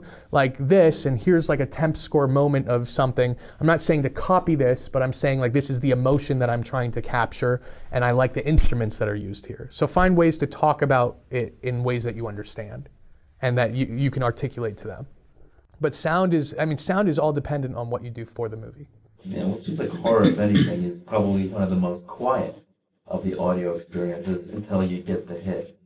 Yeah, but also horror is all about building tension. So part of it is, if you notice, horror movies will build a lot of tension. The music will start to rise, the sound effects will start to rise, and then it drops out. So it gives you a breath for a moment, and then boom, it hits you, but it'll hit you like not that hard. So like it's like a jump, and then all of a sudden, like a couple seconds later, it'll hit you again. And if you watch, almost every horror movie uses these patterns because it lulls you into a false sense of security, making you think that you just got scared, when they're actually building up for the real scare right here. So it's tension and release, tension and release. So a lot of that is done with audio, but it's also done with editing. So you'll see like, you'll go to a lot of how you edit the movie when it comes to horror is to build tension. So you go against the grain. So if you've just gone from a really cutty scene where the shots cut a lot, and then suddenly you're in a scene that's very, very slow moving, and it's like you're not cutting and you're in a long steady cam shot, your audience will start to feel uneasy because it's against what they were just doing before. So it's about turning people against what they have just experienced. So it's a push-pull, it's nonstop. So horror, both visually and audioly, is you want to do a push-pull. You want to have them, so let's say one scene is very, very robust with music. The next scene, if you have, just like a light sound effect in the background and that's it, and it feels bare, suddenly like people are like, okay, something weird's gonna happen. So you find ways to like play with them and trick them by doing that with audio as well as with, visuals, and try and have your visuals match what you're doing with audio, or have it go against the grain. Sometimes you'll have some really great moments, like for instance Insidious, that the Tiny Tim song, Tiptoe Through the Window, is super creepy, but it's not a creepy song if you listen to it normally, but it's super creepy against what's going on in the movie. So finding something that's not normally creepy and making it creepy, I think also, freaks people out. So you have to find, what matches and what goes against the grain or what doesn't, and play with it. I think it's a lot of experimentation and it's a lot of, trying that, but I think the push-pull of making a movie in the horror genre, I think, is what really helps. Because you have to play with the audience. Not only do you have to give them what they want, but also give them what they don't think they want, and also trick them into thinking something's going to happen when it isn't, and then hit them with something when they don't think something's going to happen. If that makes sense. So you mentioned communication. Yes. I agree. It's probably the most important thing. So as a producer/director, how do you maintain those communication lines and keep them open?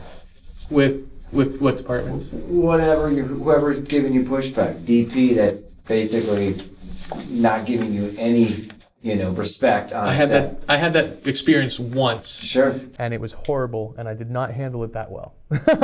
I was 20 years old, and I did not handle it that well. So, I think I would handle it much better now. But communication is, a lot of people just want to feel respected within a position. So, communication is allowing people to feel like they're not being strangulated. I think if you allow people to feel like they are being respected and you want them to be creative and do their job, and then you harness their abilities, as well as if you're really good, sometimes you can figure out ways to have collaborate, but as well as if you don't like what somebody's doing and you want them to do something that you want, you're able to sometimes convince them that your idea is their idea, which helps as well.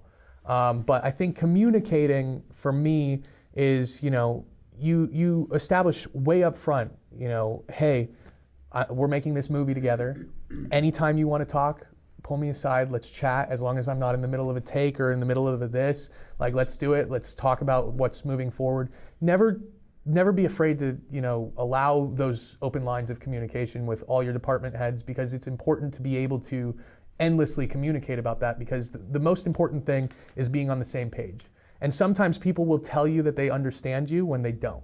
So it's important to really make sure that they do. Actors will definitely do that. Yeah. Direction, okay, great, and they have no idea what you just said. Yeah, so it's like, you say, okay, so let's talk about it, let's work it out, and sometimes you really want to have that, actors do want to be directed, they want to have those conversations. So if people aren't on the same page, it's okay. It's okay if somebody doesn't understand you, and I think part of what I always tell people is it's okay if you don't understand what I'm saying. And if you notice, I'll say do you get what I mean? Because it's ultimately, you want to make sure that they understand and that you're on the same page. Because the film industry is the only industry that I've ever experienced where you can say, hey, this is crude layman terms, this hasn't actually happened, but it's just to put it on a level of you could be like, hey, I want a water, and then somebody will come back with a Diet Coke and be like, oh, I got you your drink, and you'll be like, no, I needed a water, and they're like, oh, well, it's I thought you wanted a Diet Coke, and it's you'll experience that a lot. So it's people kind of half listen. So I think it's finding those moments where you pull somebody aside, you have a conversation, you keep it kind of very private and internal, and you say, hey, blah, blah, blah. A lot of when I'm talking to my actors, I pull my actors aside and I'll just have a conversation with them, and I'll just be very quietly hey, what I really wanted to do was this, and I'm thinking we could try this, and you keep your voice and your timbre low so they don't feel like they're being embarrassed in front of anybody, and you have those moments, you give the direction, and then you send them back. Or, if it's just a really minor adjustment where you're like, hey, you could, say it from monitor, you could be like, hey, I just want to do it again, but guys, let's speed it up. it depends on what the direction is. But if it's like if it's a conversation, pull people aside. Having a sidebar, because you don't want people to ever feel embarrassed or disrespected. The second that happens, that's when egos get involved. When egos aren't involved, it's when we're just having like a quiet conversation off to the side. Most people are really easy one-on-one.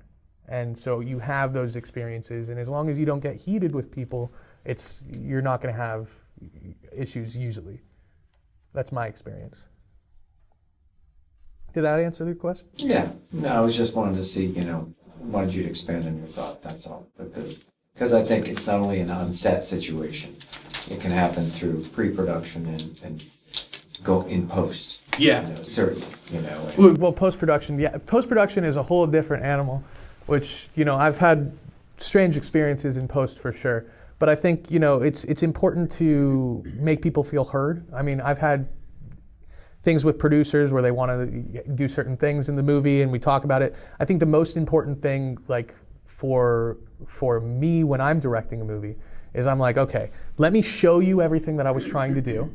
And then from there, if we've got to make changes, let's make them.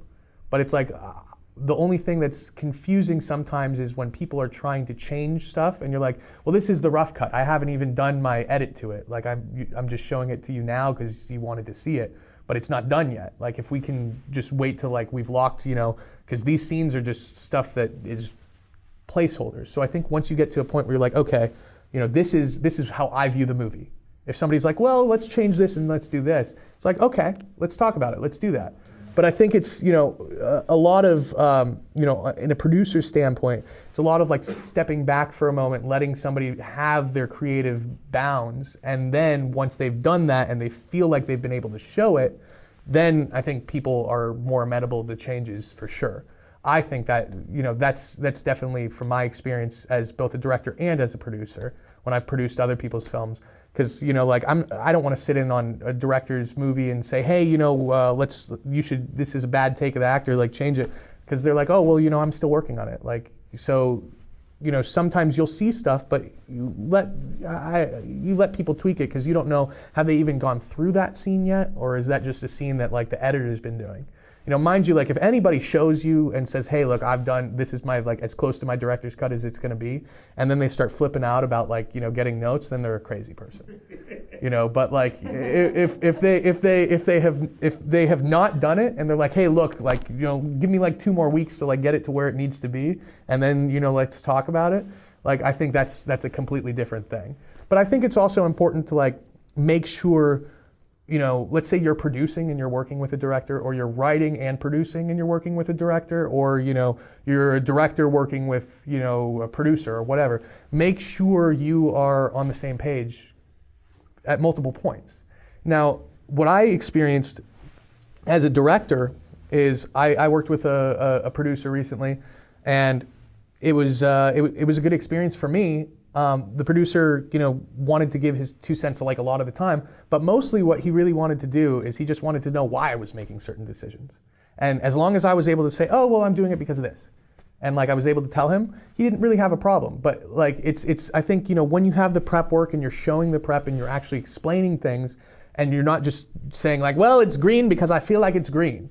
Like it's, if you're not just arbitrarily making random decisions, and it doesn't feel like, just random things being thrown in the air like a crazy person, I think, people can understand. If you can make people understand the vision, a lot of people are on board with that. Nobody wants to really fight against, making something that they understand and think is going to be good.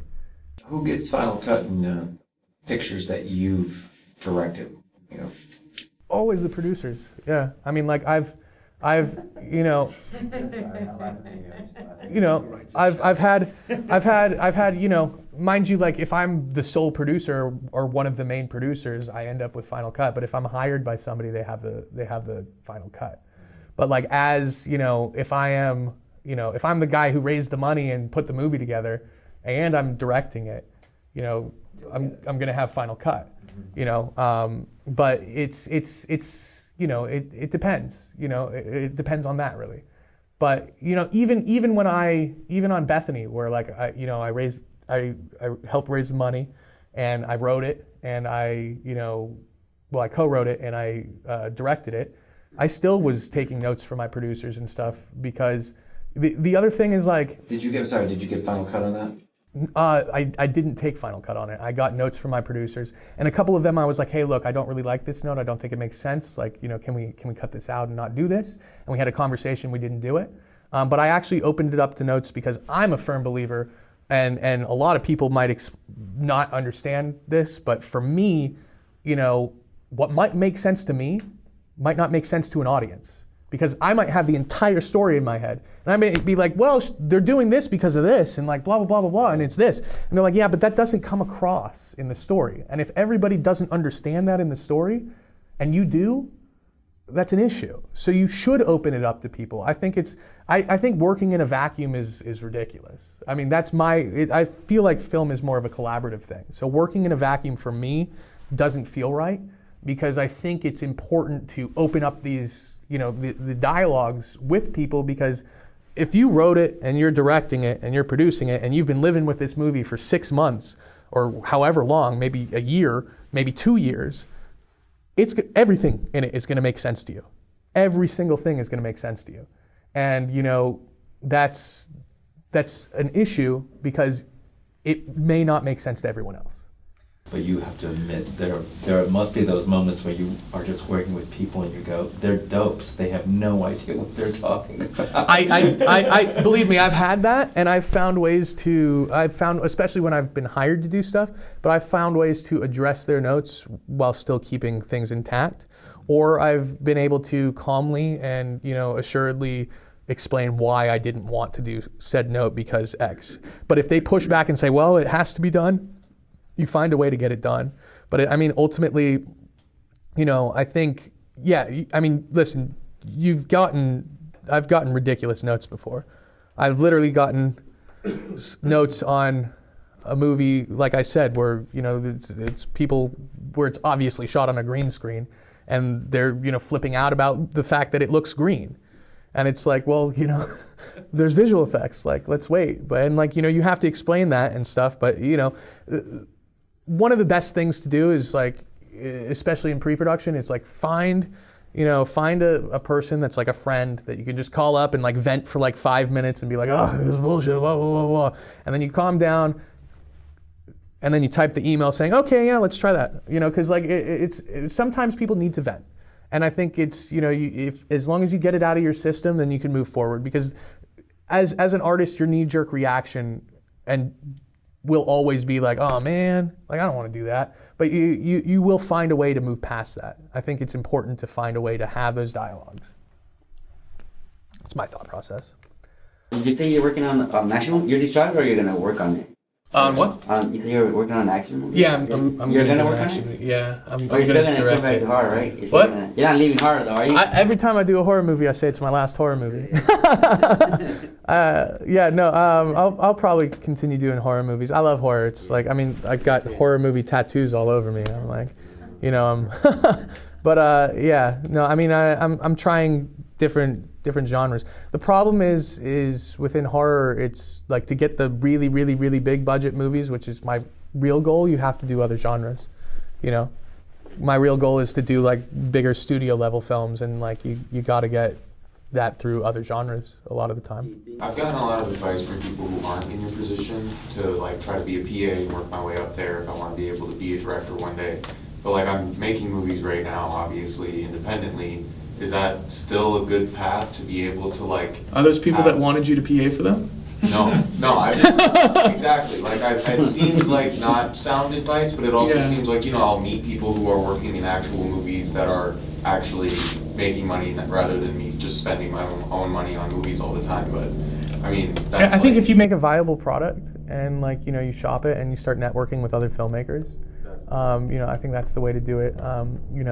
You could make, I ended up producing a movie for somebody who PA'd for me before and stuff.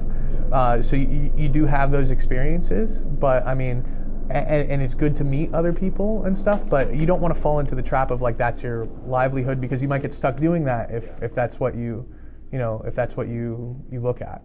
It depends. I don't know where you are, but I don't recommend it, and I'm not against it either. It's not the path I would go, but it doesn't mean that it won't work. Yeah, it's definitely not like the path. Yeah, well, I mean, that's the thing is there is no path. Like, it's like anybody tries to tell you, oh, you have to do this, to do that, to do this. Like, certain things work for people, certain things don't. So it could work and it could not. I mean, it's all up to, did it work for you? And so it could work for you. It could. So I'm not going to say don't do it, but, it's not the path I would choose, but that doesn't mean, that doesn't really mean Fair you enough. shouldn't. Yeah. Fair enough. I know that's kind of like a non-answer, but Still, it's at least you're not saying like, oh no, that's a horrible idea, or oh, you should be doing that. I was a PA for 5 years before I ever like, I don't feel like I'm just jumping into something. You know what I mean? yeah. Yeah. Yeah, I mean, look, nobody has like the keys to the kingdom and the secret. We're all bouncing ideas off of each other, trying to figure out what's what. So it's nobody has the exact answers for everything. That's what's But I think cool about it's it, though, yeah, it's certain things work and then certain things don't. Sometimes you make like a small movie that does nothing, and sometimes you make a paranormal activity. Like things happen. So there is no rule. There's just exceptions to some rules somebody made a long time ago. Feel are necessary in your trailers, when you are ready to release the film? For like a horror movie? Yeah. Yeah, well, I mean, I think the trailers for the horror movie, like a lot of the time when I'm making like the movie, I think about what's going to be in my trailer. So I'll think like, okay, I need to have like, this is like my money shot, this is like a gore shot, this is a this. So you kind of want to have these like montage moments of like really cool things that like are going to hook the audience and give them a glimpse without like giving away too much about the movie. So I think figuring out those moments and those shots is I think very important. So it depends on what your movie is, what kind of horror movie it is. If it's a ghost movie, you want to show like maybe a little bit of the ghost possibly, and like a creepy looking house, and you have to think like as an audience, what do they look for when they want to watch a horror movie, and your trailer should match that and hit those beats, and also have like a lot of stingers and stuff like that. You want to have like boom, boom, boom, boom. Talking about what you said, have you ever shot any like extra footage like to add it, like for the trailer, but not put in the movie? I've done that before, yeah. I've done that before. I've used elongated coverage from something that didn't quite make the cut. I've done that, but mostly I try to use what's in the movie, just because as an audience member, I've gotten frustrated where I've seen something in a trailer where I'm like, I want to see that, that's cool, and then it's not in the movie. I'm like, oh man. So but yeah. Oh, to go back on a question that was asked earlier. So my first movie, the biggest mistake that I made on my first movie is I did the entire thing, and I was like, well, I wrote it, I directed it, I produced it. So after it being edited, well, it's done. And so like I did not, it was like a 2-hour movie. I should have cut out like 30 minutes, if not 40 minutes out of this movie. But I was like, well, I'm not removing these scenes because I made it. And it was my first time. So don't be afraid to cut stuff out. That's definitely, that was an 18-year-old me mistake that none of you should make.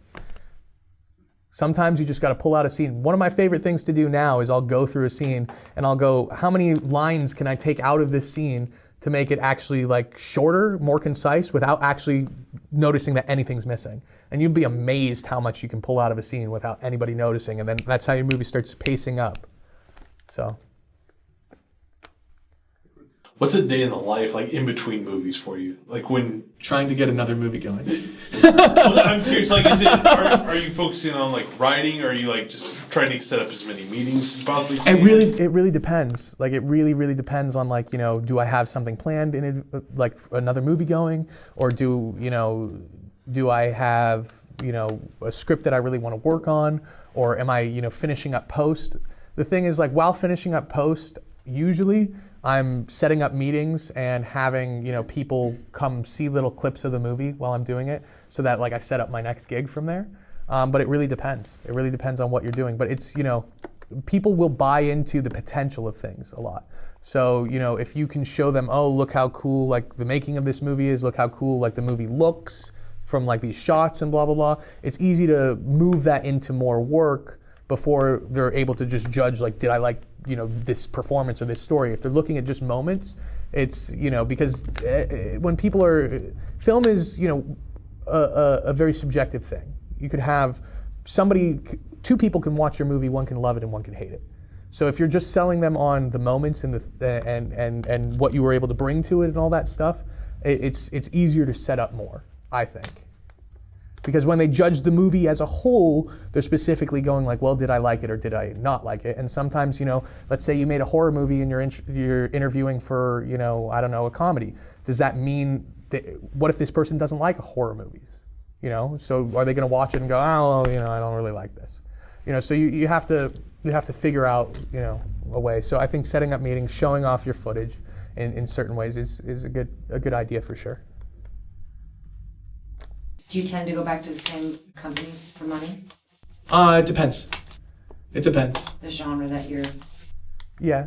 But I mean, honestly, lately I've just gotten into the habit of like, I just, producing wise, I've just been being hired onto friends' movies. Like that's mostly what I've been doing a lot of, is because, I have friends that have like a slate that they're doing and they just want me to do like a bunch of movies with them. So I end up like, producing because they trust that I'll get it done. And, so that's a lot of what I've done the past like 2 years. That, and then like I'll direct like 1 or 2 movies each year. That you don't write? Or I write them. And do you as a director ask for a piece of the movie? Or do you just do... It depends on the movie. Depends on the movie. It depends on the movie. It depends on, what I'm bringing to the table.